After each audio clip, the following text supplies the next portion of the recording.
Welcome to the Universal Monsters Podcast, the show where two white guys pre-cancel themselves about 5 to 10 years from now. I'm your host, Jake, author of The Devil's League and creator of hot quality content, and with me, not as always, is Pyramid Head. He could not join us today, but that's okay because in his place we have your famed Wolfman aficionado and previous guest of this show, Xander. How you doing? Hey everyone, I'm doing pretty good. How you doing, Jake? What is this show, you might wonder? Every month, my fine co-host and I, or a wonderful guest, break down a bunch of Universal Monster news across movies, shows, theme parks, physical media, and anything else regarding these classic monsters. After that, we discuss the topic and the title of the episode. So, are you ready for some news, Xander? I am actually ready for some news. Two pieces here. One's a little small. We'll get that out of the way to start with here. They have released official photos, and you've probably seen them by now, of the animatronics created for next year's Dark Universe in Orlando. I did They see look that. gnarly if you've had a chance to see them.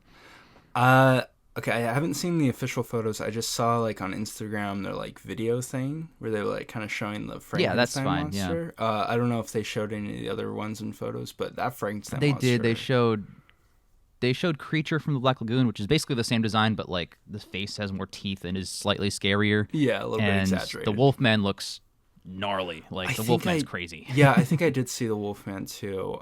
He has, like, a white shirt on or something, right? Yeah. Yeah, they look... Yeah, something like that. Yeah. They look fantastic. I am super happy and very much crying that at some point I'm going to have to gouge my wallet out to take a trip to Orlando. It can be cheap. The Universal tickets will kill you though. Those Oh, suck. God. Yeah.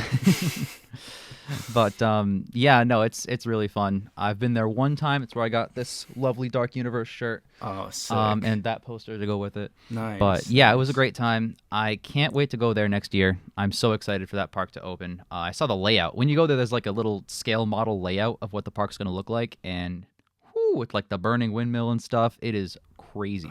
It looks Dude. so fun. And let me know when you're going out because I might have to meet up with you at that point. You know, Kierman had said the same thing. I think something in the future could be brewing. I'd It should be be very totally exciting down for us to that. do. But yeah, I'm mostly jealous because I'm like, how come Orlando gets this and I get Fast and Furious roller coaster? I know, tragic. Well, you guys have like the cooler coast of the country. You got all the Hollywood stuff over there, so I don't want to. Yeah, hear that's anything. true. We have All right. we still have the tram ride and like all the studios and stuff, which is so funny because every time I go on the tram ride, my favorite part isn't like any of the attraction parts now. It's just like seeing all the studio buildings and being like, hopefully I can go there one day. One day, One day. moving up in the world, you'll get there. I'll try. But all right, well, that's like the little piece of news because it's just pictures. There's not a whole lot we can talk about. I want to get to the other piece of news, which is that a new line of Funko Pops have hit shelves with 4 of the 5 being at conventional retailers and the 5th being the Funko exclusive you can only get from select locations. But it's 5 Universal Monsters. They do that every time for like lines of new characters where it's like, you know, you can buy like most of them at once, but then there's one. Wolfman happens to be the one that's the exclusive one that's like harder to Really? get, that's not conventionally at like Walmart and Target and stuff. Okay. So obviously, well, first of all, the images look really cool. The pictures of them, they look like the last batch, but more detailed. They have like a little more nuance. But obviously, if one were to actually hunt every single one of them down, they'd be out a ton of money and have an absolute hassle on their hands. Yeah. So this is Frankenstein. Oh yeah. Okay. Yeah, I have seen those guys. Look great. Yeah, these are so cool. Frankenstein, he's part of the batch of 5. The other one is, of course, his bride, which I have right here. This is a wonderful piece. I love the detail in her hair. It's got so many little things there. Got the Gill Man, you know, looking like the classic Gill Man. A little more colorful than you saw in the posters for the movies and stuff. I can't say the movies because they're all black and white. Yeah. Then, of course, my favorite, my man Dracula. This one is dope. I love like the black circles around the eyes to make him look just like pale and emaciated. Yeah, that looks really so fun. cool. And I'll tell you, the hardest one to get, the subject of today's My main title gosh. topic when we get there, but this is it. The Funko.com exclusive Wolfman. This thing Wow. is so good. I love the detail in everything. I like how Yeah, I just had to bust these the out. fur goes. I like that. The highlights on the fur. Yeah, it's crazy. That looks really sick. Yeah, I know. There's so much. There's like 5 or 6 different colors used for just the fur alone. Like it's kind of wild No, I how like far they that. went with that. I really like that. Those look cool. I'm not a big Yeah. Funko collector per se. I do have a. I try not to be. Yeah, I try not to be. It's so hard because all the Pokemon ones look so good, and I'm just like, no, on principle, don't collect them. Funko knows what they're doing, making them all like nice stackable boxes that look good next to each other. Yeah, like they're evil the way they do it. They really are. They really shouldn't. I collect NECA though, damn. and NECA is just as bad. It's awful.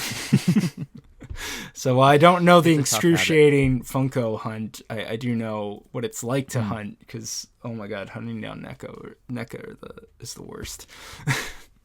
It sounds like a hassle. It really is. That and popcorn buckets for movies. I've started collecting them. It's a nasty habit. It's expensive, and there's just nowhere to put them. This is why they're all in this room. This is just my spare room. This is where I can put extra stuff. Dude, I have a huge. I have. It's not giant, but yeah, I collect the popcorn buckets too, and they're all sort of sitting on the ledge. I've gotten to a point where they're like, I have to like stack a few inside of them. Yeah. I don't know if you managed. I feel like I need another. Well, yeah, go on. Oh, I don't know if you managed to last month. AMC released like a little mini Universal Monster popcorn bucket and cup, and when I saw that, I literally just ran out the next day to get it. Yeah, it wasn't like highly advertised or anything. It was so weird. I just happened to see it on Instagram. Well, like, yo, what? When Beetlejuice came out, they had like a ton of merch out on like their shelves, like at the theaters. Yeah, they like do Funko that Pops, now. bags, and stuff. Yeah. But I didn't see anything for Universal Monsters. Damn. Yeah. Damn. But the one I really wanted was the Venom head. I didn't get the Venom head. They only had the Venom bucket that has the Venom head like peering out the side, but I wanted the huge head looking thing. Right. Like, that sounds fun. It did look fun. My favorite is when they did Jurassic World Dominion. They released like this freaking giant ass tin popcorn bucket. And I was like, yep, that's the way to go. Do you mean this? Yes, that one. Yeah, this giant thing. And I'm like, this is ridiculously sized, and I love it. Audience, for context, all my buckets are like stowed away over there. We didn't plan this, but the one I have in arm's reach is this one. That's hilarious. So she just mentioned that, and I had to like fucking grab it, which is hilarious. That's great. This is like the first one I think I got, the first collectible bucket, which was like, what, 2022? Yeah, my first was the Avengers Endgame one, and yeah, that was just one with pictures on it though. That wasn't like a model, which I guess this is also. I like those tins. I think those are the best. Probably one of the best deals in terms of like just what you got was the the Kingdom of the Planet of the Apes one, because it was a really nice metal bucket. Came with a lid, and then in that lid there was a little hidden compartment. Popped it off, and it came with a little keychain of the Caesar symbol, and it was like all for like $20 or something. It was a great deal. I'm not going to be as theatrical as I just was, but it is over there under that desk. So I'm so nervous because like I love the keychain, but I'm nervous to even take it out of the plastic because like I know that one day these buckets are going to be good money. You know, like if you go on eBay right now, after the buckets are stopped being sold, they like 10 times their value already. Yeah. So like I almost don't even want to touch it. Well, you know, the people that actually get popcorn in them, I'm like, what are you doing? Like, why would you make it all dirty? Dude, I have the keychain out, but I just have it hanging above my like just above me right now, so that's all I really do with it. Oh, that's cool. I do use the so popcorn cool. buckets so interesting. because my whole thing is I never plan on actually selling them. So there's really like no point in not using them, but when I do use them, I just kind of like wash them out and stuff. But I very rarely now because I have like 100 of them. So yeah, it's really funny. I go to a lot of conventions, mostly the Rhode Island Comic Con because that's the closest one to where I live. Right. And I'm not even in Rhode Island. But I go to a lot of conventions. I would love one day to get some of these fucking signed by the people in them. That would blow my mind. Cool. You know? Yeah. I almost got my Ghostbusters. I got the Ghostbusters one where it's the gun, the proton gun. Oh, nice. That's and I almost got it signed by the main girl in the movie, but she canceled her appearance at the last minute. I was like, damn it. So, but that's okay. Yeah. So, yeah. At one point, at some point in the future when I redo this room, this is the last room to redo because it's just extra crap. I think I'm gonna start displaying them. I'm gonna get like shelves and stuff, put them in the background. Yeah, and the it'll just be the coolest thing ever. Yeah, shells are the best. It probably makes it look the best. My favorite two that I have are the Mario one that looks like a question mark, and then the Romulus one that AMC did, which it's just a metal bucket, has a beautiful like profile shot of the xenomorph, and then there's a giant plastic face hugger sitting on it, like grabbing it, and you can articulate the legs. I think I remember that. Yeah, where it pops out. Yeah. I really wanted the Romulus one. I didn't know about the Mario one, but I really wanted the Romulus one. I didn't get a chance to see it in theaters. I caught it on digital. Oh, you missed out, man. Oh my god, that movie. I know I missed out. But they'll make more. That movie made a lot of money, so we're good. I hope Prey I hope Prey gets a theatrical release. Speaking of those. One day. Prey 2. Prey 2. But yeah. All right. Well, with all that down, let's dive into the title topic here, and this is probably going to be the bulk of the discussion here. The title topic is, of course, 2025's Wolfman versus 2024's Werewolves. There are two upcoming werewolf movies Hollywood is making that both dropped their trailers around the same time, which, of course, is Wolfman, the latest Blumhouse Universal monster movie remade by Lee Winnell, releasing January next year in a few months, and Werewolves, a Frank Grillo-led action film, which, when this episode uploads, will be out in a matter of days at that point. Is it? No. So neither of these are out right now. I thought Werewolves releases in December? Yeah, this will upload on the 1st. Oh, my bad. My bad. Oh, dude, I should have worn my Santa hat. Come on, get with the program, man. I'm sorry. What are you doing? I'm sorry. Jeez, this guy. So we both watched the trailers and have had opposite reactions to them. I loved and am excited for Wolfman, and Xander is not. And Xander loves and is excited for Werewolves, which I am not at all. Yeah. So I'm really excited for this discussion. Those are the end of my notes, by the way. I'm going off the dome for everything. I'm really excited. So let's just start at the top, nice and diplomatic here. What was your initial reaction to both trailers, just like as they were? Okay. Actually, can I say one thing that isn't about either trailer real quick? It's still about the topic. I got to get this off my chest. Couple months back, there was a movie called The Beast Within that got released in theaters, and it was a werewolf movie, and it was about a mom, a dad, and then a daughter, and the dad is a werewolf, and he does attack his family and stuff. Pretty mid movie overall. I saw the vision, didn't really work out. Important thing is that with this and Werewolves, I'm like, why is everyone in Hollywood suddenly like, let's jump on the werewolf train? Because Beast Within totally sounds like when I watched it, I was totally like, did they just like get wind of Wolfman and go, yo, jump on this, let's try to get this out first. So I just wanted to say that I actually just think it's funny that like we've had two other films and and going to Werewolves, especially because one has the same premise from what you're describing. Yeah, exactly. And then the other thing, which is funny because from what I've been reading about interviews, is like Wolfman about the whole disease kind of thing, and Werewolves is sort of about like a pandemic of like werewolves things. So I'm like, okay, so both movies are just like they heard ideas and like, let's run. But okay, now I just wanted to get that off my chest. But to actually talk about the two trailers, so I rewatched both trailers. I didn't rewatch the teaser trailer for Wolfman, but I did rewatch trailer 1 and 2 for Wolfman. The very first time I saw trailer 1, I will say, very impressed with the cinematography and the lighting. That looks very creative, very well done. But as soon as I saw that shot of the werewolf, I was like, what the hell is this? What is this? I don't. And my disappointment just like dropped really, really low. That trailer had been making the rounds, and it was so funny because one night I went to see, when I went to see Saturday Night, they were playing trailers, and I was just kind of playing a video game while the trailers were going, and the Wolfman trailer played throughout, and I was like, oh, great. And then Werewolves trailer starts playing, and it just completely grabbed my attention. And I was like, what the hell? What is this movie? It looks awesome. It looks super fun. And it was like the same reaction I had when I saw Renfield and the Last Voyage of the Demeter trailer popped up. And I was just like, what? I'm like, so that was my reaction with both trailers. So what are you, Jake? You know, it's really funny because you mentioned Renfield. I was going to bring that up as an example because me going into this, I have been super jazzed for Lee Winnell's Wolfman ever since they announced that Lee Winnell is doing another Universal monster. My man could do any obscure classic Universal monster, anything, and I'll just be like, hell yes, that's my guy. I'm so excited. So he's doing Wolfman, right? And that's something we knew about for a while. And so when the trailer dropped, I was already predisposed to be like, hell yes. But, you know, I'm diplomatic. Like if this trailer sucks, I'm the first one to point it out.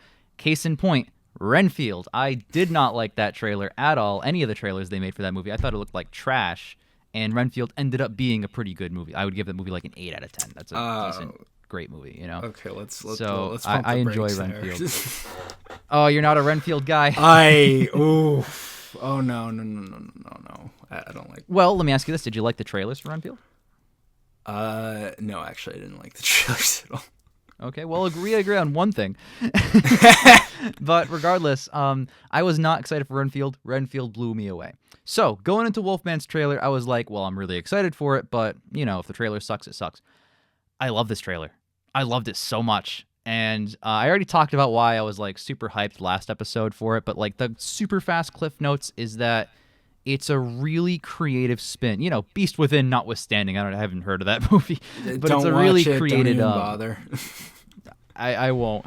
It's a really creative take on it.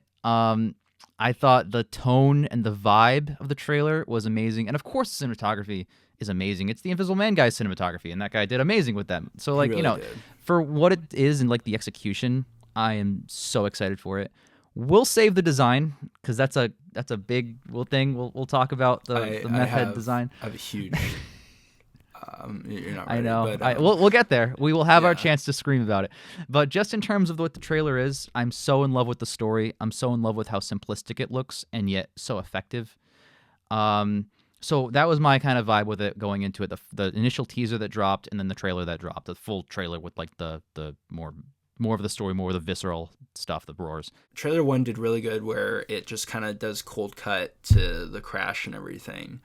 Trailer 2, I really hated that they did this thing where like they're driving down the road and it's day and then they cut to the crash and then suddenly it's night. So I can already tell that those are two different things, and they just kind of made it seem like, oh, he crashed because he looked behind him, and it just, I don't really like that because it just implies that that's kind of the story kind of way. And then the other thing that I hate is this shot of him like writing the notepad saying changing. And it's that whole thing where it's like show don't tell, and so you're just kind of like telling your audience, oh, he's changing, and it just kind of like it felt so cliche that it just pisses me off, and I don't know, it just doesn't really feel like they just like really did like a more generic cut of a trailer, and I feel like you could have done so much better with it than what we got. It starts off with them driving down the road. It's clearly daytime. They're having the conversation. He makes a joke. The daughter says something. He turns around to do something. And then we cut to him crashing into, I guess, the werewolf or something. And the big crash happens. Problem is, I know these two shots aren't the same thing because when the crash happens, it's dead night. So what I can tell the people who cut the trailers did, like, oh, let's have him do the regular stupid thing where he wasn't watching the road and bam, oh no, they crashed and stuff, when clearly and hopefully that's not the case in the actual movie. And that kind of just bothers me because I think that's way too cliche of a thing, and it doesn't really like entice, to me at least, I don't feel like it entices the audience to say, hey, there's something more unique. That's very generic, a very generic kind of cut to do to make it like... I agree. I'll agree with you that like it just like the continuity on that is kind of annoying. All I'll say in the trailer editor's defense, if I had to play devil's advocate here, is that if you have a scene that establishes the characters a little bit and it's set during day, and then a scene where they crash which establishes the threat a little bit and it's set during night, and you got like 10 seconds before they drop the first like title card or whatever, then logically, you know, you don't want just one. You want, you know, here's who's going on and here's what happens to them. Like I see their thought process on that, like I see why they made that decision. Do you know what I mean? I'm assuming things Yeah. about the movie. I haven't Okay. seen the full film, obviously. I agree with you. I get what you're saying. Also, I do know that the people who cut the trailers aren't the same people who make the movies. Because when the Pet Sematary movie Yes, came out, every time, there was all those random shots that were never in the movie. And that's because a whole different crew would just take the actors and like shoot this random stuff for the trailer. So I won't like dog on it too much, but I will say counterpoint, trailer number 1 just cold cuts into the crash, and you've already got that, and it's already telling you every info thing that trailer number 2's beginning told you. This dad, he cares about his family, they got into a crash, and that brought more intrigue than trailer 2's let's show them and then cut to the crash. Like just stick with the opening on the crash thing. Just do that. Continue with that theming. So the other thing you mentioned that I want to talk about, I finally remembered it now, was the changing note. I loved that. I loved the idea of what that meant, like what the whole trailer is setting up. Like when it goes to those shots where it swivels around and everything goes dark except him, and you see him lose understanding of what English means, and like his IQ goes down because he's regressing into like a more of an animalistic mind. I love the execution of that. To me, the changing note is just like a very desperate man's attempt to communicate with what little he has left to communicate. Like I don't know. I thought that was really cool. I think it's like literally like see this is my thing. I feel like it was like a studio exec or something saying like, well, what if some people don't know that he's changing? Okay, well then let's have him write it. Like for some reason the audience can't tell from all these other shots that are clearly saying that he's changing. Okay, let's just make sure that the people in the audience who are like snoring through the movie know that he's changing, and let's just write it down. Like you're literally telling instead of like that is like, well, I think the dummy that definition probably ties back to the trailer editors being like, I got 1 second before the next musical cue plays and I got to convey this message.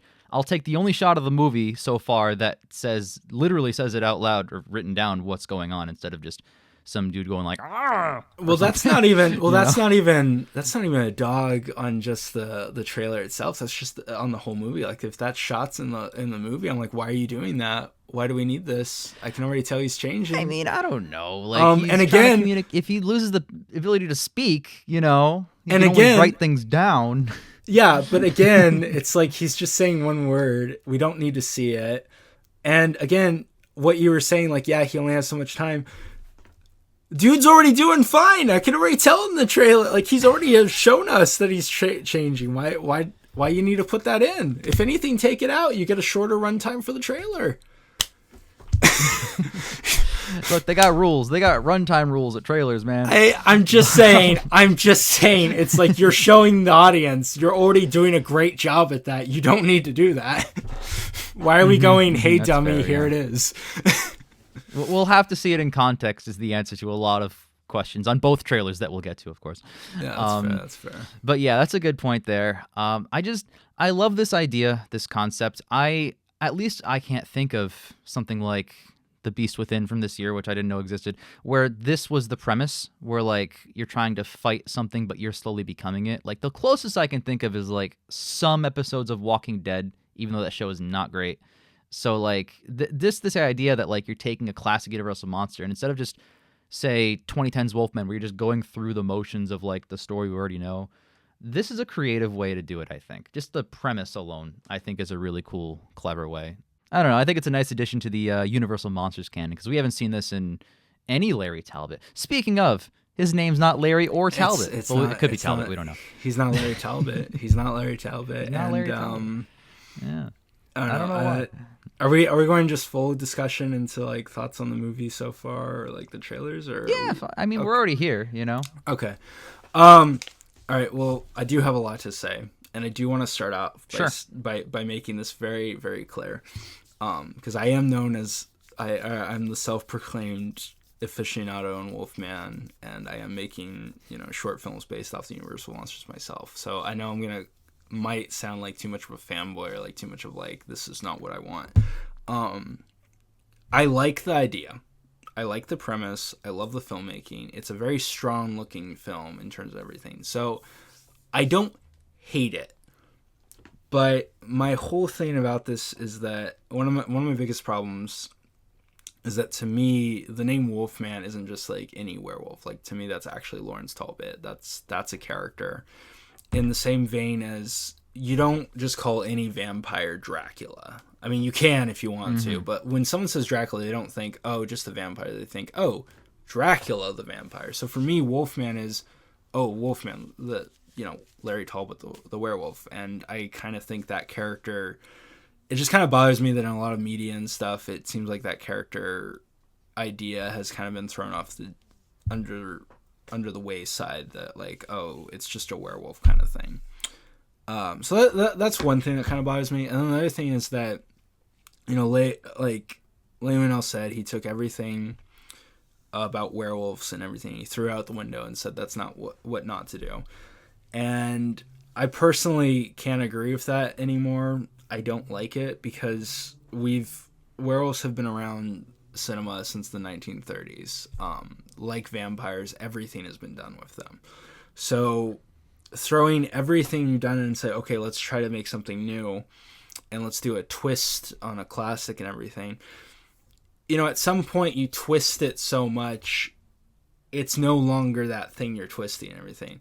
So I like the premise, I like the story, but so far what it seems like, it's at that point, if you're going so far, just make your own monster. Don't make it a werewolf. Don't call it the Wolfman. Don't do that. Just fully go in. I don't see. I don't know if I can agree fully with like what you're saying about, say, werewolves have existed for like 100 years in cinema. You're absolutely right.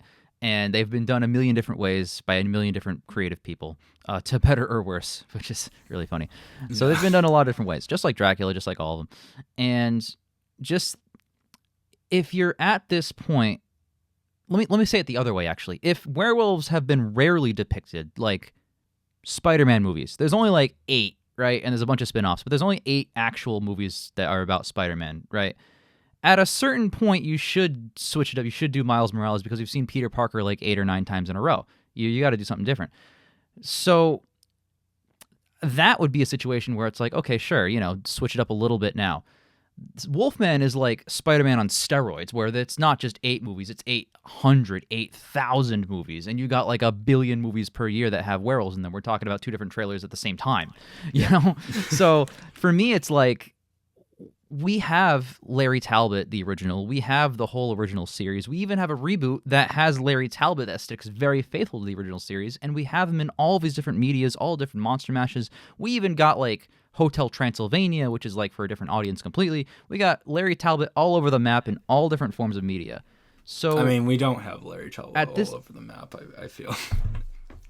I feel we do. Anything that says Universal on it. And even things that don't, like Penny Dreadful still says Ethan Lawrence Talbot, which I am blown away they got away with. But they're fine.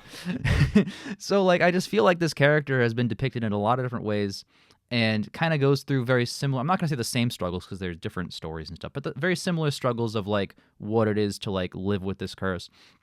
And for me, I feel like if somebody wants to take it in a completely different direction, well, it's a lot like another character would be like Batman, like he's just had so many depictions where, yeah, I think it's about time. Or better example, Dracula.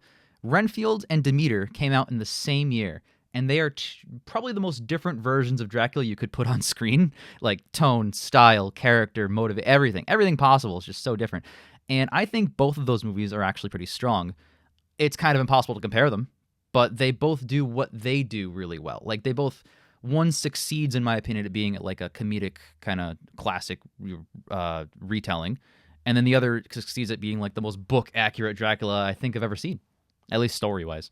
So in that respect, I think it's totally cool to take a character, like a super century-old legacy character like Larry Talbot, and switch it up to the point where I would even challenge you, good sir, and say, you said it's been around since the 30s. Werewolves sure have, but Larry Talbot was in 1941. So Werewolf of London has nothing to do with Larry Talbot. Completely different story, different origin, different, not origin, I guess he gets bit by the same werewolf, but different way to stop him. The Mary Fossa plant is relevant. So I feel like switching things up is what got us Larry Talbot in the first place. So why not allow the next guy to switch it up the next step further?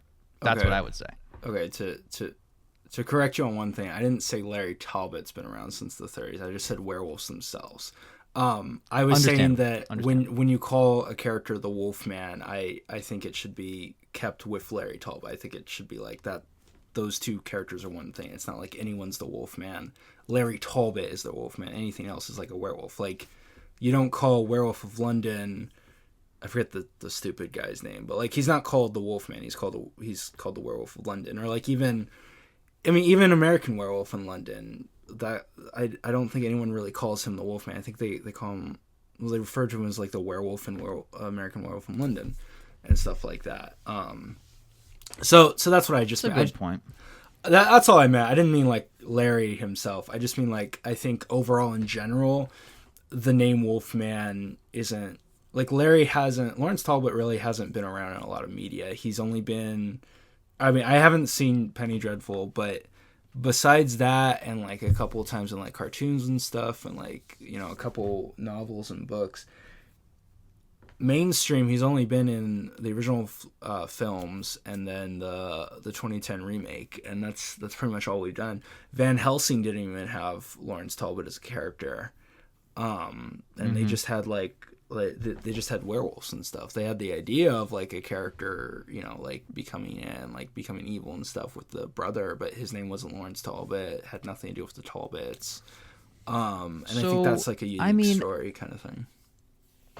From my point of view, I feel like if you take, say, Van Helsing's script and you look at the progression of the werewolf, it's a gray wolf that bites Velkin Valerius. He becomes a brown wolf. He bites Van Helsing. He becomes a black wolf.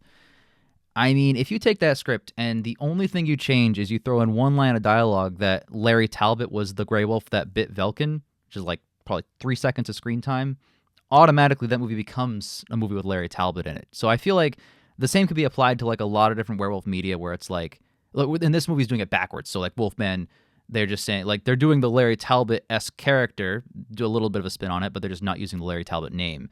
And I feel like if they just give him the name Lawrence, suddenly this counts as like even though nothing about the film is different, it suddenly counts as an adaptation of that character. So I mean, I don't know. I kind of see it. Well, you go on. See, I don't really agree with that. Like, if you told me that the guy who bites, what's the brother's name? Velkin Valerius. Sorry, this is a deep cut. Nobody fucking cares about Van Helsing. I know. Valerius is the guy that gets. Yeah, I know. But you care about it, Jake, and I care about you. So I want to show that I care. You're so sweet. My God. Okay, if you told me the werewolf that bites Velkin was Lawrence Talbot, that doesn't change anything for me. I don't care. It doesn't do anything. Does it change the story at all? No. Does it change anything at all? No.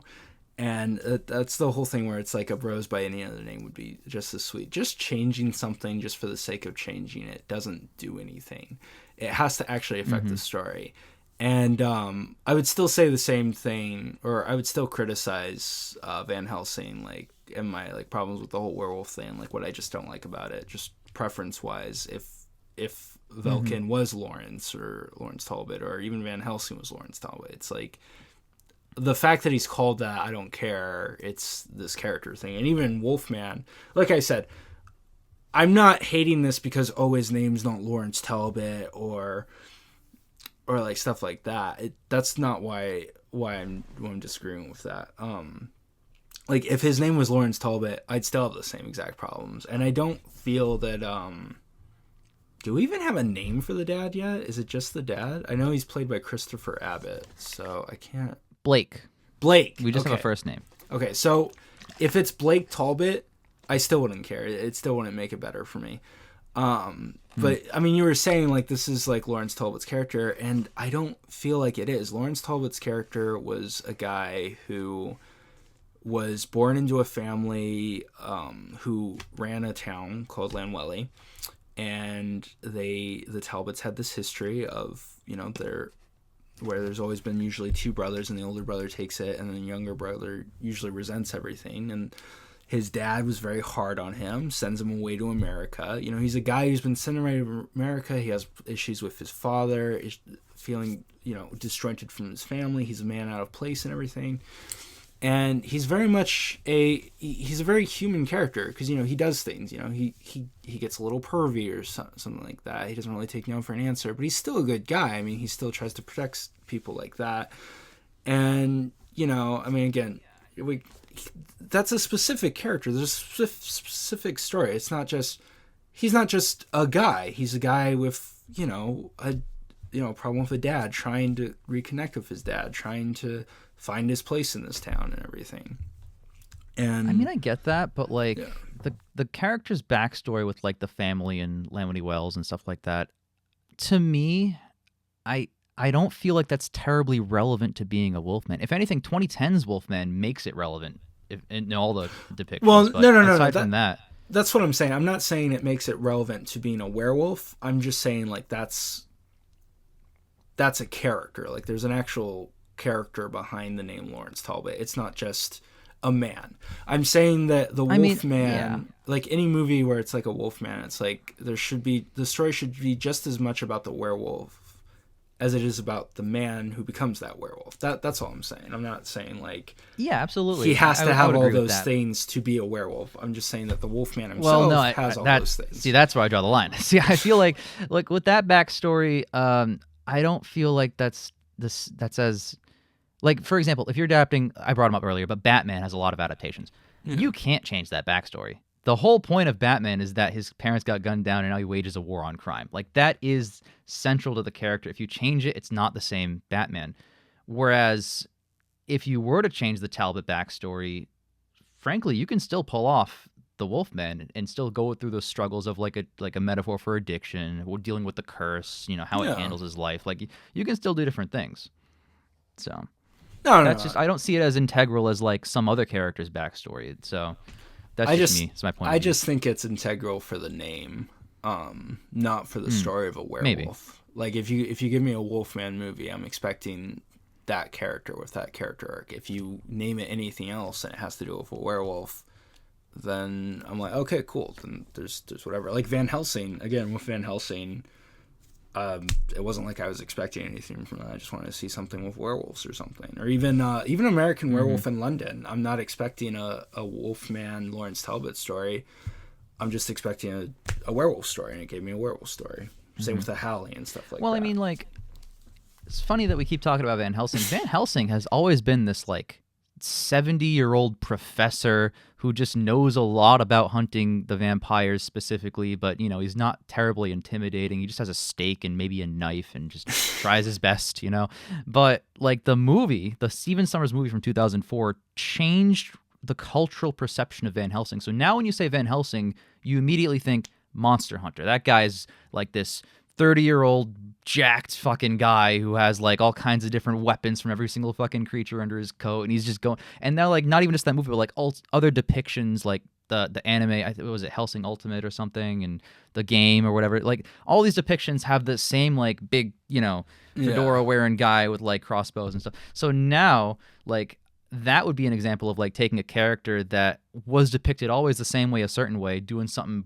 completely out of the box with him, and now that is like the cultural accepted of like, hey, this is now what we think of when we think of Van Helsing. And there's still like the professor archetype Van Helsings that are being made today in terms of like adaptations and stuff. But I don't know. I really appreciate switching it up like that, Yeah, I mean, it's funny you mentioned that because I do recently have kind of felt like the super ripped Jack, like Hugh Jackman Van Helsing becoming mainstream. I kind of resent that like Van Helsing has caused that to happen, because I like because at the moment I'm in pre-production for my own vampire short film, so I did a lot of studying and research on like the original Dracula book and like the original movies and stuff. And one of the things I actually really enjoy about original Van Helsing is he is just an old guy who's been learning about all this kind of stuff. And he manages to kill this vampire. And I kind of like this idea, like this old dude somehow just kind of out of nowhere comes and he knows all this stuff and he kind of does all this stuff and everything. Like, and it's like a hobby. It's not even like his job. Yeah, and there's something charming about that. I'm like, oh, that's so cool. It's so out there and everything, like unexpected. He's this unassuming monster hunter. You wouldn't assume the old man.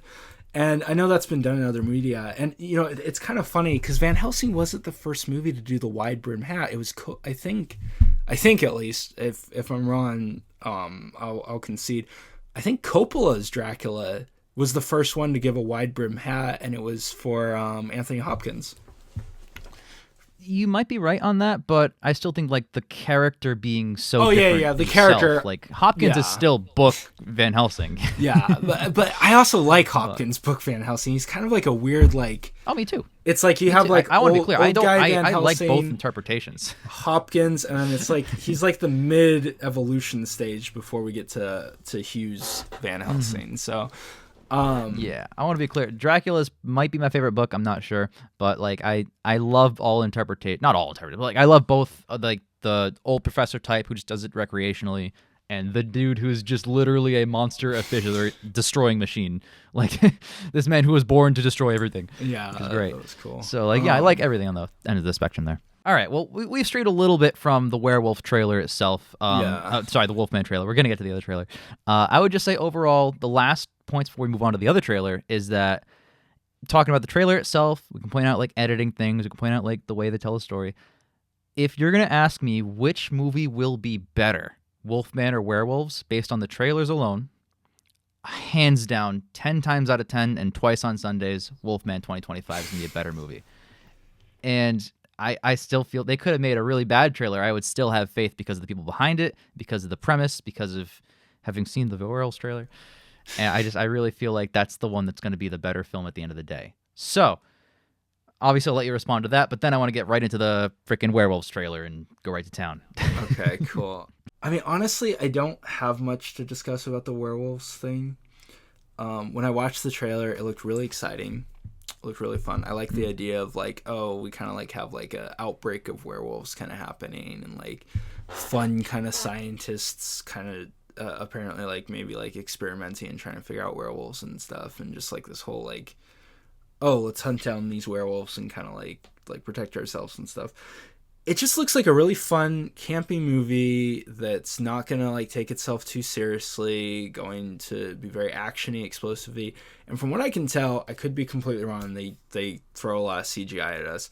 It looks like all the werewolves are practical and like animatronics and stuff, which really excites me because they look really, from what I can see, they look really cool, and they look like the design you love, which is the Van Helsing werewolf. So, listen, I'm just saying, you're getting the exact werewolf you want versus the movie you're hyped for. No, you're getting. If we want to get into it now, I'll start throwing haymakers at you. They look like the freaking Underworld werewolves more than freaking Van Helsing's werewolves. All right. They look like the dudes with the really big hind legs, the really big heels, right? And they got the. That's the Van Helsing werewolf. No, the Van Helsing ones are bigger and better. Oh my gosh. Not like hybrid weird. No, that's what they heads. have. They do. The werewolves guys have the wolf heads. I could be. Am I wrong? I swear they didn't show much.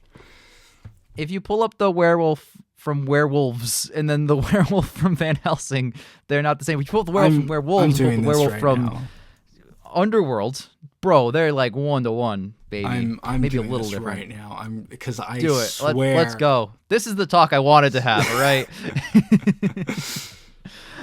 Let me go through. Well, all right. Also, talk about werewolves a little bit while you. Also, I think the trailer, the way they did it, was really well done. Because honestly, the way it kind of opens with this girl, like kind of like walking through, trying to like figure out who's in the house, it caught my attention. I really had no idea what was going on, and then when they kind of like pan it over to the werewolf, I really liked that. I thought that was cool.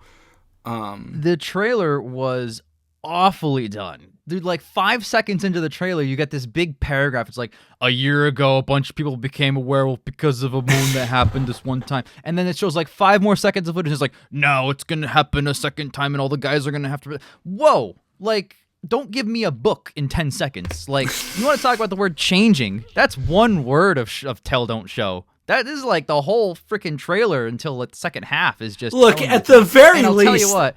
At the very least, they just go for that. It's not the Wolfman trailer where I'm actually seeing it, but then I have some stupid guy telling me, "Oh, you're not smart enough to realize that this is what's going on. Let me give a good old notebook writing on there." So yeah, you know what? The werewolves trailer exposition was useless. At least werewolves doesn't act like like I'm gonna give you all this smart footage and then pretend like you're still too stupid to see it. At least it just does it. Like that's fine. That's fine. Bro, I don't feel insulted. It's all useless exposition.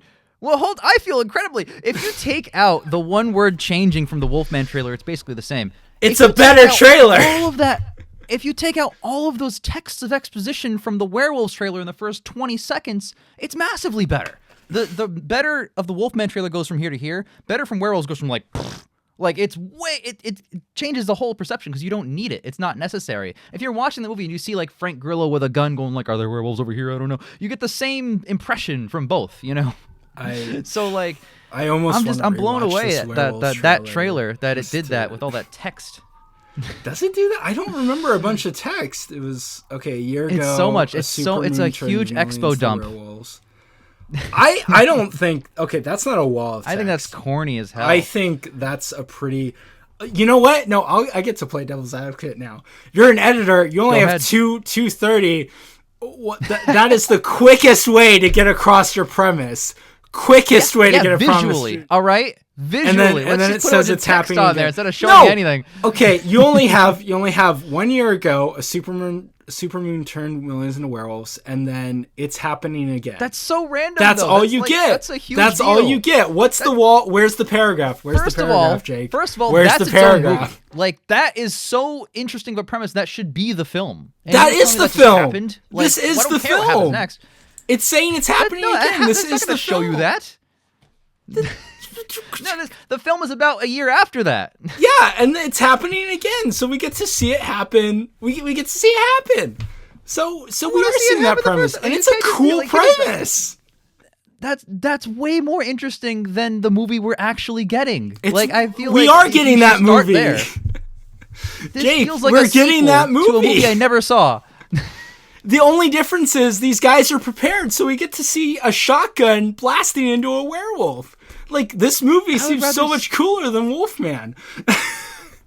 No way. I mean, okay, look, it's different genres. So what you're telling me is you would rather see first, all right? You'd rather see the movie where it's just an outbreak of werewolves. So now it's just a zombie apocalypse, but it's werewolves instead of like them actually being able to fight back. Is that what you're saying? You'd rather see the same time? Yeah, plot? Alien comes before Aliens, all right? Terminator comes before Terminator 2, Judgment Day. Yeah, you set up the villain and then you talk about hunting them. Checkmate.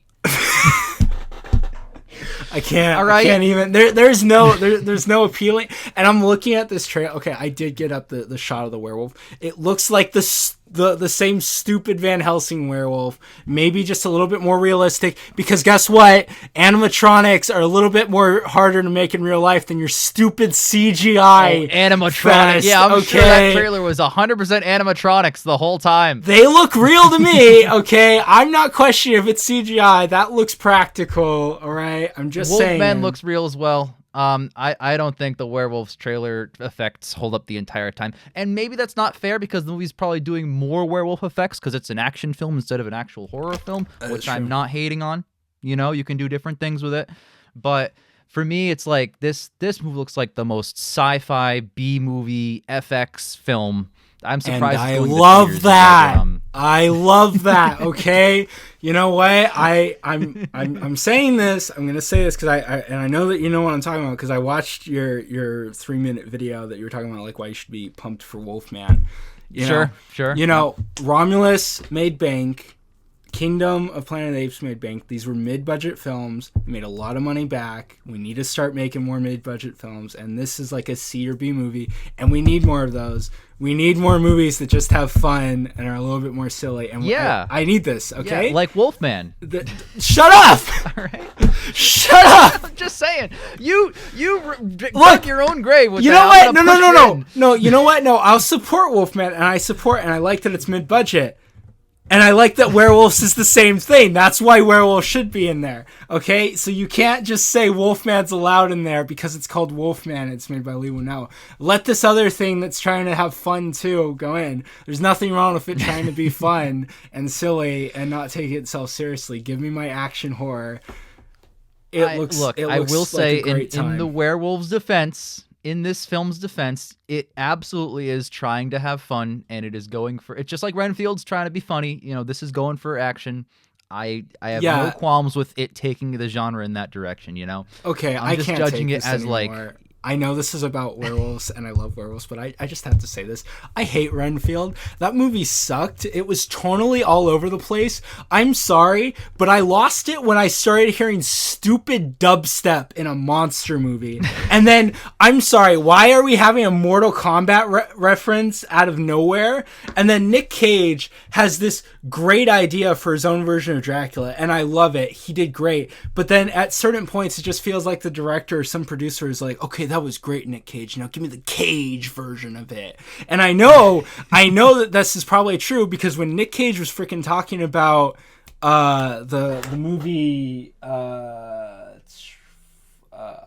Ghost Rider: Spirit of Vengeance. No, I literally have it right there. It's the one where he plays himself, but it's like and like Oh, he gets... Horrible Weight of Unbearable Talent or something. Like, yeah, the unbearable weight of massive talent. Yeah, massive because talent. he said that's not how I actually am in real life and stuff. And he's like, yeah, I did it, but that's not really me. So I know that Cage stuff, they had him ham it up at bits. The stupid parts where he did ham it up because every other part was really good. Mm-hmm. And I'm just saying.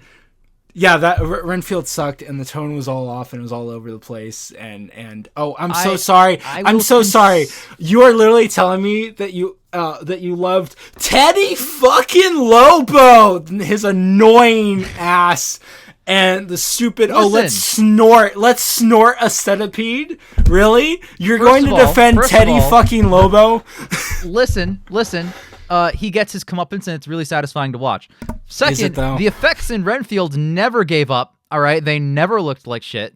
Unlike just the 2 minutes of trailers for freaking Werewolves. And third, this film is going for something which I just said I respect the Werewolves trailer movie for doing. Like, you can take it in a different direction and genre, see how you do it. I appreciate that. While Renfield's Dracula is so not my Dracula, like, same with you with Larry Talbot, I have Dracula as like the baddest motherfucker. He's king of the hill. He doesn't need to be a fucking gas lady bitch. You know, he's a top dog.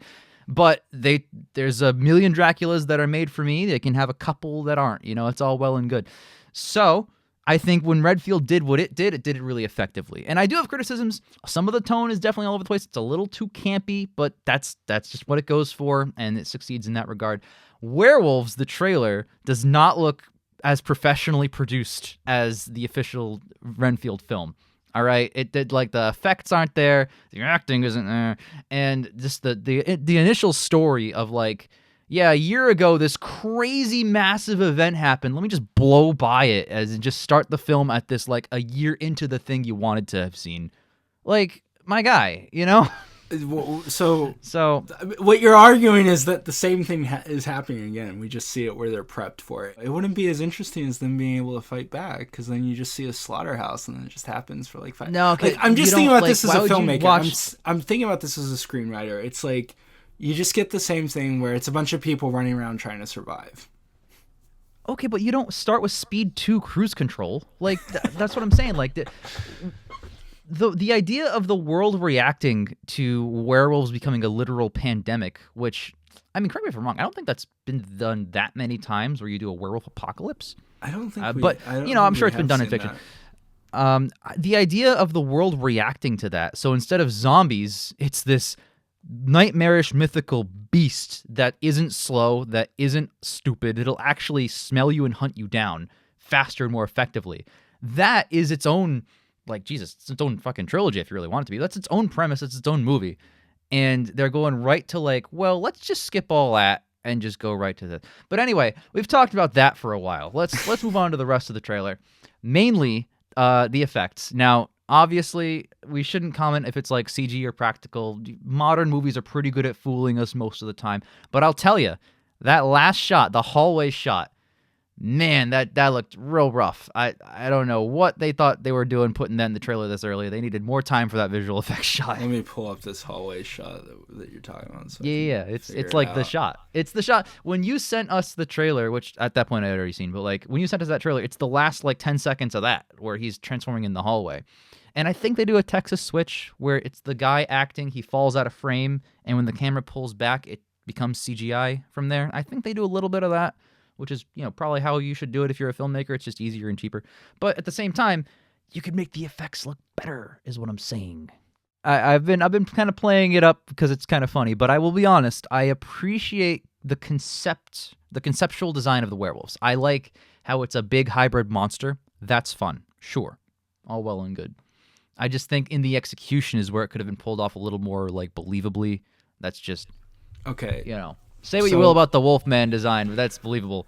Actually, see, here's the biggest thing, and I got you on this one. You will never be able to deny this.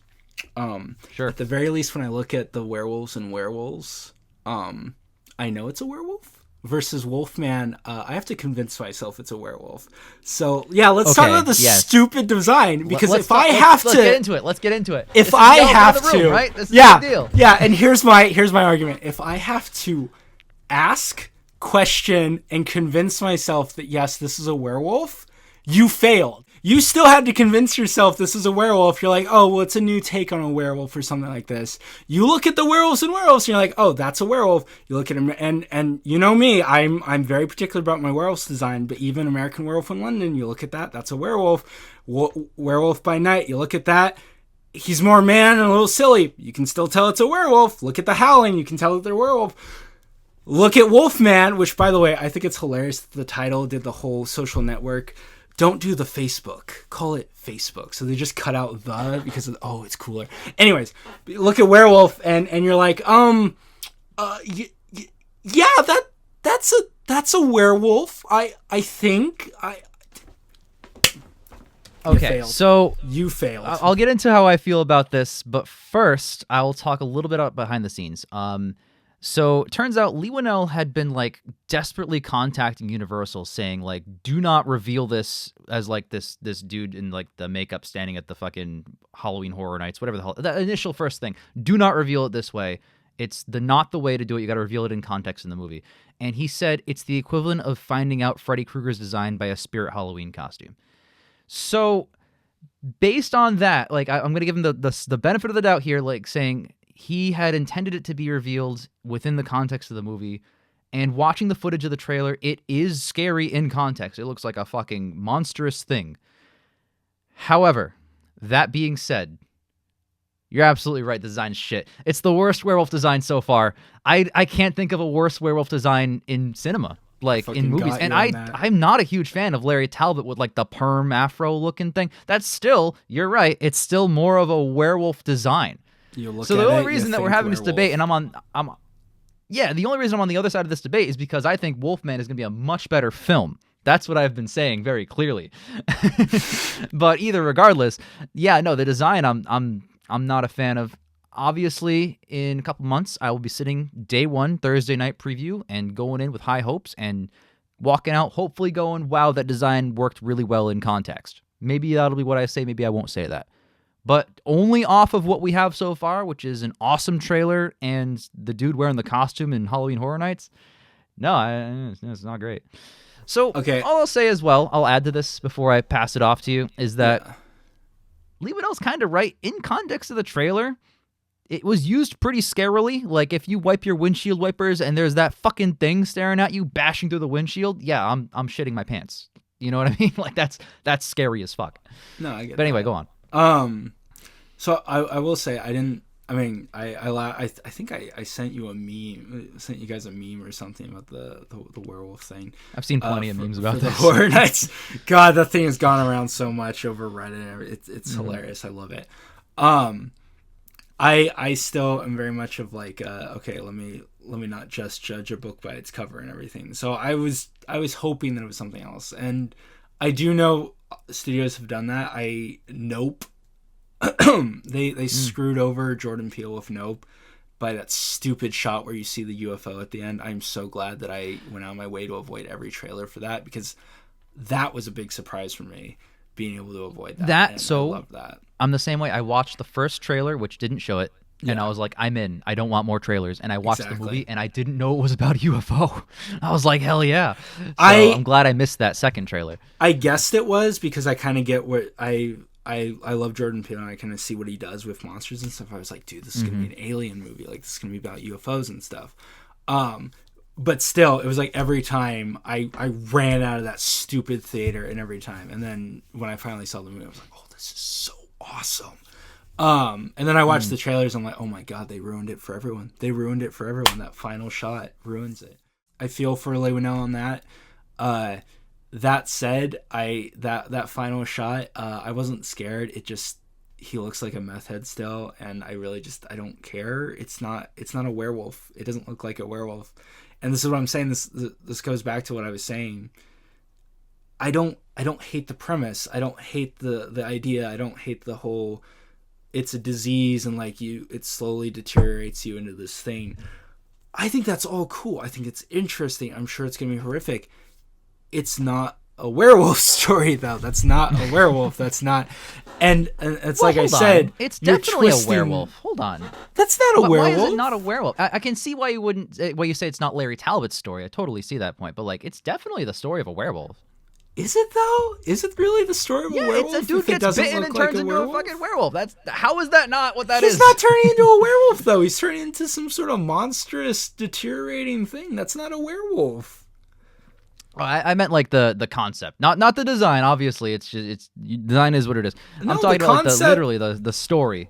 No, the concept, because I prepped a little bit because I was trying to find that interview that I was talking about earlier where he threw everything out the window, but I couldn't. I just found the concept where he was like talking about the disease and how this was inspired by the pandemic, about like deterioration, watching someone you love deteriorate and everything, and to like, it was like talking about like different diseases like Alzheimer and stuff like that, and like how it's hard to watch someone you love deteriorate and stuff. And I said that, I'm like, yeah, this is a strong idea. I really like this idea and everything. This isn't a werewolf story though. That's not a werewolf. That's a new monster you've made, and it's great that it's made a new monster. Keep it as a new monster. We always talk about. I think it's a werewolf. Like, okay, design notwithstanding, pretend that he turns into the perfect werewolf design. I think this is absolutely a werewolf. Like, you get bitten by this thing, you slowly become that thing.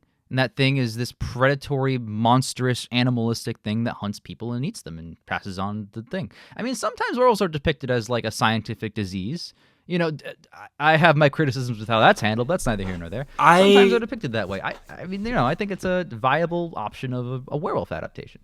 I mean, I won't dog on it too much. I personally don't like when the werewolf transformation is permanent, because I kind of think that you're cutting out, because one of the things I really like about werewolves, and Wolfman does this, or the original Wolfman does this the best, where you're able to kind of see that fallout, where it's like the regular guy realizing, oh, this is what I've done and stuff. So I feel, just in terms of story writing and everything, all across werewolf media, when you make them permanently a werewolf, it kind of like you're kind of cutting out a lot of drama and like story that you can potentially do with the human side of it. So that's just me personally. I don't really appreciate, or I don't really like that, because like with the Van Helsing thing, I thought it was like really like one of the best parts is like when the brother is all like, I'm changing and stuff, and there's that tragic stuff where it's like, oh shoot, like he's not able to control it, but then he fully turns into a werewolf, and so you kind of lose the rest of that. You kind of lose that like tragicness, like that you could continue on with and stuff. Yeah, I mean, like it's kind of a bit of a trope sometimes to like play it as like a disease and affliction and a curse, and then later on in the story, you can just try and channel it towards something else that's also horrible, like Incredible Hulk. That's the plot of Incredible Hulk, right? Yeah. So like, it's that same idea, and that's very similar to a werewolf story, like. I'm actually mixed about the whole channeling the werewolf to make it a good guy. I keep going back and forth on it of whether or not that's like a great idea and stuff. So I can't really speak much on that. It's really hard, because on one hand it's like, I love the idea, because then you get some really cool monster fights, and then like he fully turns into a hero. But at the same time, it's like you do lose the tragic dramaticness of all the other stuff. So I feel like the best way to go about it, or how I would want to go about it, is that you can't so much channel it, more as direct it. So almost like a rabid dog or something like that. It's like, or maybe like a better example is like you have a bullet, and you're just like knowing where to fire it and just hoping that it doesn't hit anyone else along the way. As long as they don't depict it like a classic, like a superhero almost. Where there's a crime that better become Wolfman. Yeah, that's way too much. That goes way too far. Yeah, absolutely. But yeah, I mean, But I don't know. I think we're mostly in agreement in terms of like what we want to see out of these movies, both of them yeah, actually. I just I want to guess our see expectations for them are different. werewolves. I just want to see a fun. I want to see shotguns. I want to see a bunch of werewolves. I want to see guys. I don't need to have it be super gory. I just want them to have fun with it. Have it be very actiony, very much just like, we're just like fighting a bunch of werewolves, and like we just like get a lot of cool fun shots and everything. I hope we live in the timeline where werewolves just is a surprise hit, makes it, and then just Wolfman just kind of just like it just doesn't compare to Wolfman. I really hope we fall in that timeline. I don't know if we will though. If I'm being realistic, we'll probably fall in the timeline where Werewolves was alright and Wolfman was only moderately better because the cinematography was better. If I'm being honest, I mean, I think I'll agree with you. In terms of like what people will think, I think people will probably enjoy Werewolves as a guilty pleasure, maybe like 60% Rotten Tomatoes, and I feel like Wolfman is going to be praised by me, but also by critics, where it's going to be like Invisible Man success all over again. Yeah, That's my theory. That's my outlook on that. Here's my other thing about Wolfman. And I constantly go back to this quote, or I don't even know if like I correctly quote it, but Stephen King has like said before, you can't have the cold of horror without the warmth of it. Without the warmth and like love and stuff, because having that makes the horror more tragic and like more scary and stuff, because you kind of you see what you've lost. Right. So personally for me, the biggest thing I need from Wolfman above all else, just as a critical filmmaker, not as a fan, not as anything, I need enough screen time where I see this family together. I need enough screen time where this dad is the best dad to his daughter, a wonderful husband. I need to have a moment where I say, "Aw, this is so sweet" and stuff. Because without that, I don't have a connection. I don't feel like I'm getting my heart ripped out as this guy slowly deteriorates and tries to kill his family. That tragicness is lost. If we just have it where it starts out where they move in and everything, you have your regular few shots, and then it goes into the crash and then straight into this, and we're just seeing that whole premise, we're not seeing that. We don't get an established warmth, and that would be like the biggest weakness over everything else. Of all of the things that you and I have gone toe to toe with over like the past hour, Yeah, I fully agree with you. Like you're speaking to the choir. The best part, like Invisible Man, right? That's a great movie. Even if you take the main character and make them less interesting, it's still a good movie. But you care so much about her struggle because you know what she's been through. You know what she's trying to escape from, and you know where she is psychologically. So then when you introduce the concept of the monster, it gets 100 times worse for her, and everything is infinitely more difficult. But you only care so much because you like that character so much. You're so invested in the story. You're absolutely right. If the Wolfman comes out and this family is like not interesting, or they're a generic horror movie family where just nothing matters and everyone's there to die, I guess. Like if you're not interested in the family and like their connection to each other, then the whole movie falls apart. Because the whole point of the movie is that the father, the patriarch defender of the family, is the greatest enemy. It's slowly becoming the greatest enemy of the family. And that premise only works if they genuinely do love each other. Yeah. So and if you're absolutely right. That's the number one thing they got to do. Yeah, we have to. They have to be able to make me connect with this family, and if I can't have that, I mean, I have my problems with Invisible Man still. There's a lot of things I don't like. I would have personally preferred if it was named something else. I know that's like the most stupidest argument that I ever have. I'm being so petty about that. There are a lot is it the same thing as Larry Talbot, where like you don't see that as being the conventional Griffin from the Invisible Man lore? Yeah, basically. I mean, it's the same thing. It's like, okay, even if his name wasn't Jack Griffin, I'd still have problems here and there. But I will say, like, again, in the beginning, we get to see that like fear from her and everything, but then we also get to see her sort of starting to heal and everything. And like there's even that shot, like where they're talking about, like with that family she's with, the dad and the daughter and stuff. So we get to see a bit of niceness before the scariness start. And that's my biggest worry above all else, just as a filmmaker, is that from what these trailers are showing me, we're starting out with them moving into the house, and then, you know, the crash happens and that's it. So if that's how it goes, I don't really see enough time for the connection to set in for me to see what they're losing. Blumhouse, they're the kind of company where it's like, oh, hey, here's like $10 million, go make a blockbuster hit. That's literally what they do. And no other studio is doing that. They're all like, oh, yes, The Rock is in the film. Let's make it cost $250 million. So I have to make $600 million to break even. Like, that's insane. Whereas, you know, Invisible Man can make like $100 million plus at the box office, and that's a huge success. That'd be a bomb for Marvel, you know? You know, so like, I don't know. I feel like Blumhouse's initiative is cost instead of like, oh, let's just make terrible movies. But by that, what that means is like they don't really care about like the filmmakers behind it. So as long as you have the filmmaker behind it who's actually like a good guy who does good stuff, I think I'm good. I think I'm happy. You know, I think that's enough for me. I guess that's fair. I mean, that's how Jordan Peele got into this and was able to make Us and Nope and stuff. So yeah, Get Out was super cheap. Yeah, it really was. I'm sure you agree with this. Like, you know, there's always those talks of like Hollywood always does the same thing and like tiring out and stuff like that, where it's like, you know, doing reboots and stuff. So, you know, again, I agree with that. We should go original, which is weird for me to say because I want to make my own Wolfman film. But still, it's like you have such a creative concept, just go fully original, and I think it'd be better, and it would continue with giving more originality and stuff. And then also to jump on that into werewolves, you know, everyone, like you're saying, well, you know, you can't start Aliens without Alien, but then we go into the problem of every movie needs to be a franchise or a bunch of sequels. So guess what, Jake?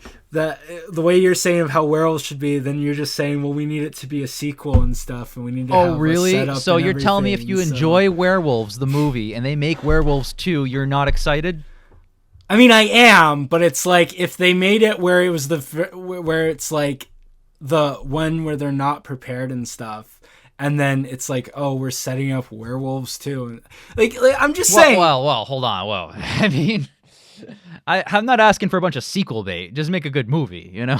I know, and I think this is a better movie. I think out of the two, which one I'd rather see is like, I'm just saying. But you don't get the choice. The first one doesn't exist. Like, you don't get the which one you rather see. You only get this one. But say I'm pitching you two scripts. I'm like, okay, so this one, so I have two werewolf apocalypse ideas.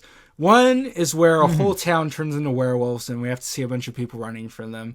The other one is where that's already happened, but this one has shotguns and explosions and fun action.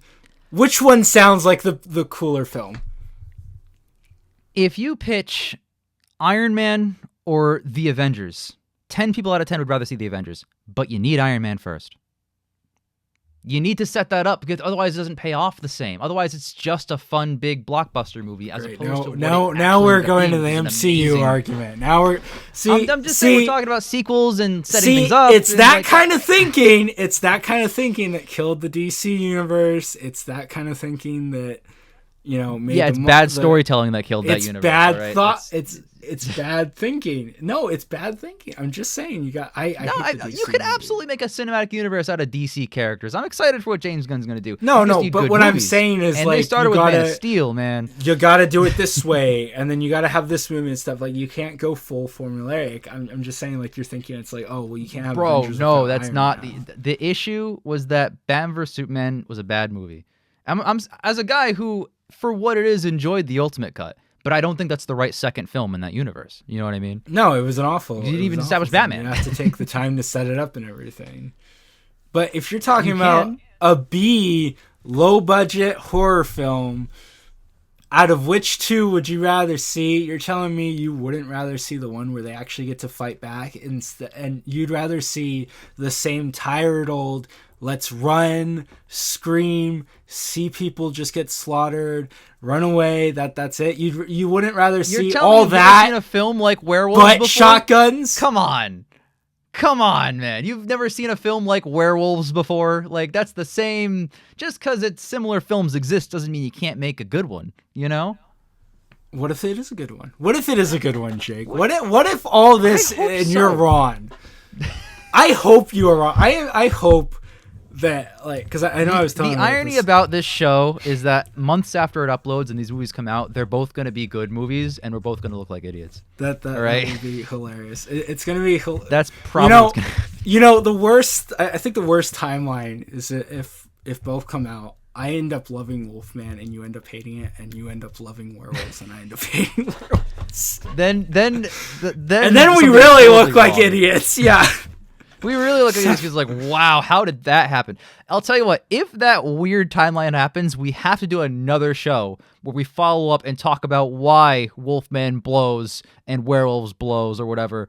Like, we gotta go back into it the other way around, because that's crazy if that happens. Yeah. Well. Regardless, I would like to be on the shows for when we talk about Werewolves and for the Wolfman. Really, like you better not have me not be on this for when you talk about Wolfman once it releases. I will be upset. Look, I had already told you after your first appearance that you can come back on after you finish the Devil's League, and I broke that rules for this appearance. All right. Look.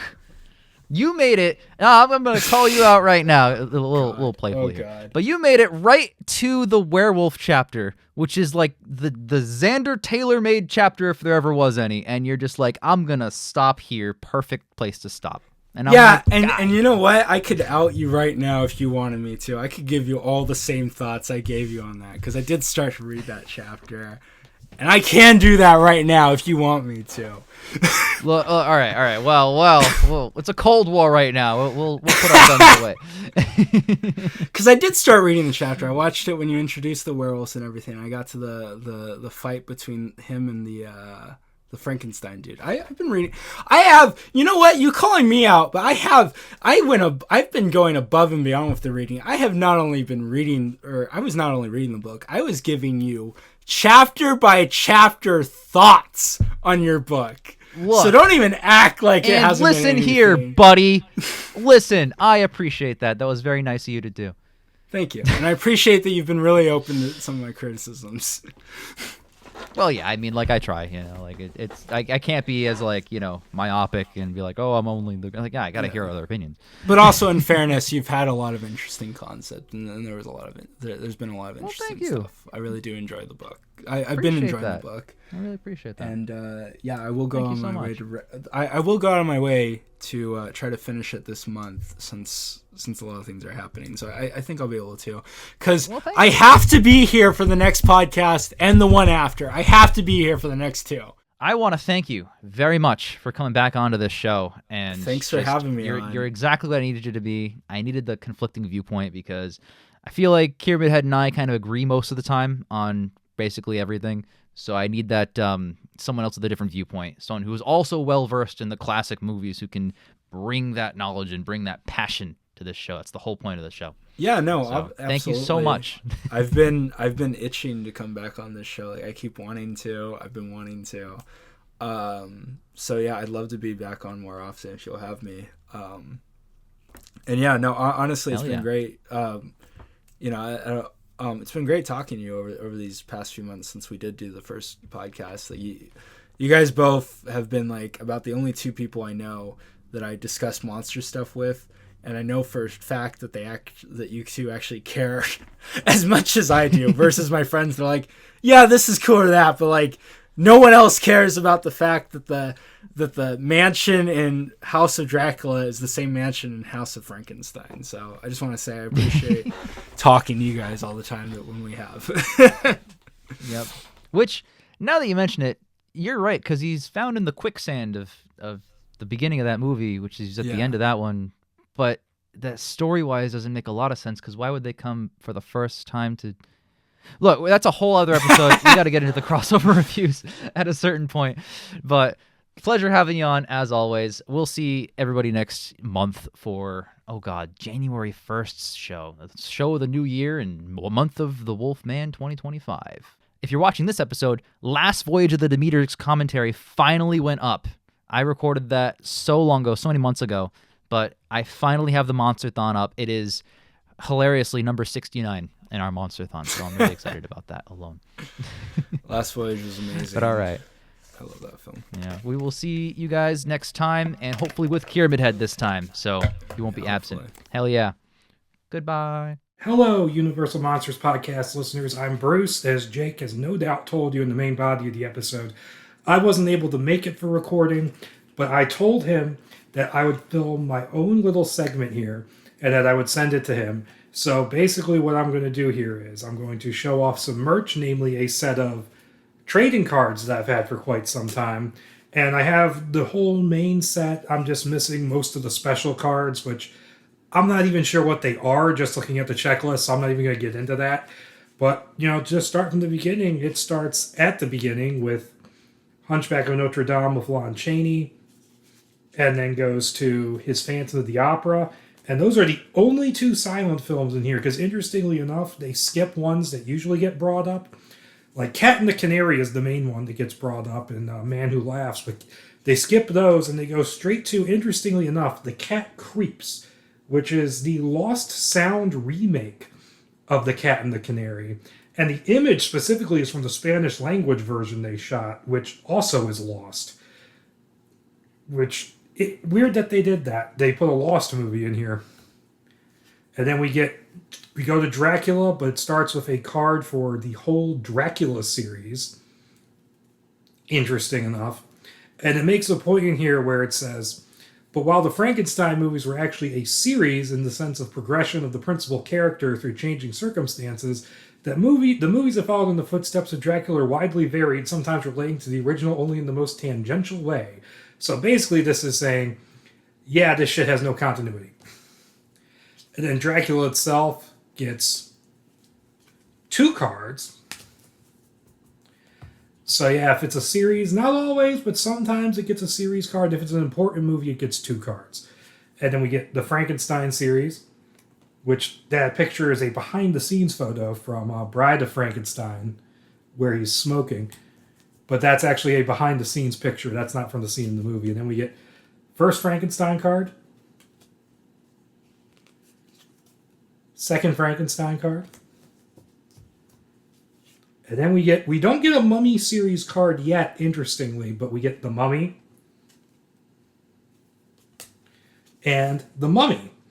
He doesn't get a series card until, I think it's before the Mummy's Hand, because technically that's a series and the first movie's kind of unrelated. But then we get Murders in the Rue Morgue, The Old Dark House, which is really good. Jake, you should finally see this one. And interestingly, Invisible Man does not get a series card. We get just 1 card for the movie. This one's interesting. This is apparently a horror Western hybrid called Smoking Guns, which I have gone looking for and have never been able to find. Because it sounds fucking interesting just based on the blurb there. Black Cat gets 1 card. In fact, it gets 2 cards. And then we go to Bride of Frankenstein, which also gets 2 cards. Werewolf of London's by himself. I'm gonna skip around to the more notable ones because there's some in here that even I have never seen, and maybe I can go into more detail about the whole set if Jake ever wants to do a segment, wants to do like a merch episode. But like, yeah, here's this Claude Rains movie called The Man Who Reclaimed His Head, which apparently isn't even a horror movie; it's a melodrama. And here we get The Raven. Unlike the Black Cat, it only gets 1 card. Dracula's Daughter only gets 1 card. The Invisible Ray, one of the weaker Lugosi Karloff co-starring vehicles. Night Key, which is a movie I only have heard of through this set. I don't think I've seen it referenced hardly anywhere else. Oh, and we have Tower of London. This is Xander's favorite movie, if he's listening or watching this part.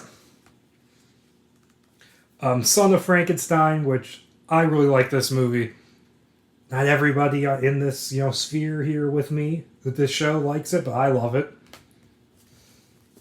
And interestingly enough, we have 1 card in here that is not for a movie or a series. Igor gets his own card. That's pretty cool. Black Friday, a Karloff and Lugosi collaboration, which is not very good. I barely remember it, and Lugosi's barely in it. He plays a gangster, which is just like not suitable for Lugosi. I love the guy, but the man is not fucking mafia. Invisible Man returns. Yep, here we go. Mummy series, and that has to be a behind the scenes photo. And I'm pretty sure that's the Lon Chaney one. Not the Tom Tyler. Yeah, that's the Lon Chaney. Chorus. And so now we get the mummy's hand. Man-Made Monster, which I've never seen, but it was their first attempt to make Lon Chaney Jr. into a horror star, which makes me kind of curious to watch it, even if it's not very good. The 1941 Black Cat. The Wolfman series. And they choose a picture from, I think that's from Meets the Wolfman. Frankenstein Meets the Wolfman.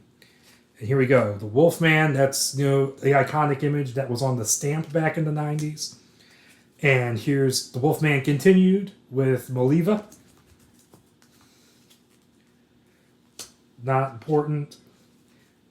Ghost of Frankenstein. I always thought this look for him when he first comes out of the sulfur pit. I'm not the biggest fan of this movie, but this look where he's covered in dust is really cool. Also, my finger's over it, but that says Universal Monsters of the Silver Screen. So that name existed outside of the home video line. Skip that one. The Mummy's Tomb, nah.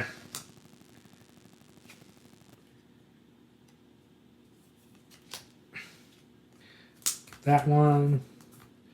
I'm going to show this one because this is Calling Dr. Death. This is the first of the Inner Sanctum movies, which were like psychological noir thrillers that Lon Chaney Jr. made because he wanted parts that weren't just monsters. And I've heard most of these movies are forgettable at best. I haven't seen any of them. There's like 6 of them or something like that. Interesting choice of picture for Captive Wild Woman. Not what I would have thought of.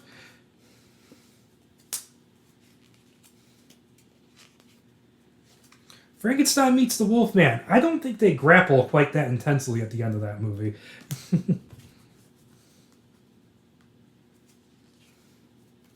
Skip that one. Son of Dracula.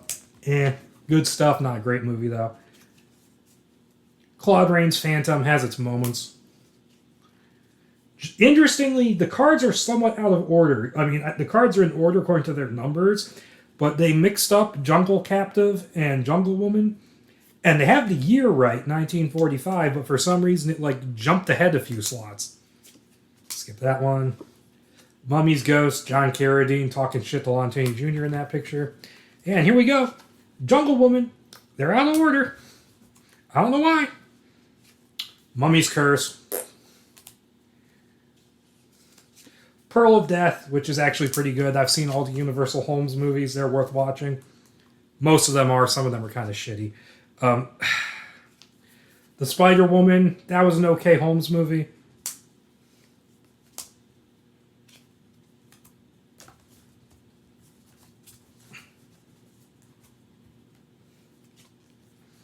House of Frankenstein. This is more screen time right here than the Frankenstein monster gets in the whole movie. House of Dracula, that lobby card is cooler than the movie itself. Okay, this title for one of the Inner Sanctum movies is funny. It's called Pillow of Death.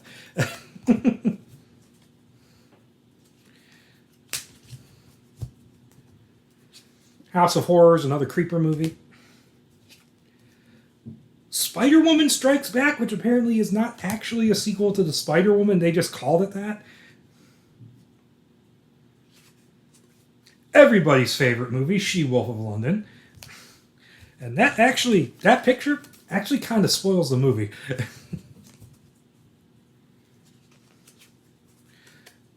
The Brute Man, the movie Universal didn't even want, sold it off to a Poverty Row outfit. Abbott and Costello Meet Frankenstein, a classic. Meet the Killer Boris Karloff, not a classic. Abbott and Costello Meet the Invisible Man, okay. Oh, that's not one. It Came from Outer Space. Weird picture for that movie. Yeah, we're getting into the 50s movies here, and there's quite a few more than I would have thought. Abbott and Costello meet Dr. Jekyll and Mr. Hyde, the only Universal Mr. Hyde movie that's of any use. Until 2004. The Creature series. He gets his own series card. Creature from the Black Lagoon. Great movie. Abbott and Costello meet the Mummy. Crappy movie. Revenge of the Creature. Pretty good sequel. Tarantula! This Island Earth, which is actually a pretty good science fiction movie, and I'm already over my time. The weirdest picture they could have chosen for Creature Walks Among Us. This dude in a shirt, and the creature is like in this much of the picture. And here we get into ones that aren't even that well. Karusu, Beast of the Amazon, which I've heard is awful. The Mole People, which I keep meaning to see. I have a figure of these guys. Apparently, these guys are not the Mole People. They're just the cavern creatures. The Mole People are something else. Deadly Mantis, I kind of grew up with this movie. I have a soft spot for it. Incredible Shrinking Man. I have yet to see this movie in full. I've read the book and it's great. And now we're just cheating, like a biopic of Lon Chaney Sr. Monster on the Campus, Jake. I've told you about this movie. And it's something called The Leech Woman, which I've never seen. And then we get the checklists and we get stickers, which are posters or lobby cards. So you get Dracula, Frankenstein, the Mummy, the Invisible Man, Bride of Frankenstein, the Wolfman. So these are posters or lobby cards. Frankenstein meets the Wolfman, Jake's favorite poster to complain about. Next to Creature Walks Among Us, that is. Claude Rains Phantom. I kind of would like a sticker for the poster of the original Phantom, actually. Creature from the Black Lagoon. And This Island Earth. So yeah, that's a collection of cards. There's these things called like Biochrome Chromium cards, which I don't know what those are, and they're of the actors. And then there's one Ultra Chase card for Bride of Frankenstein. I don't know what that means either. I guess I can go look it up. But yeah, that's the Universal Monsters trading card collection, and I got that in 12 and a half minutes, a little bit longer than I said I would. Jake, feel free to cut whatever you feel like. So yeah, I hope you enjoyed that, guys. Until next time, and hopefully I'll be in the episode proper.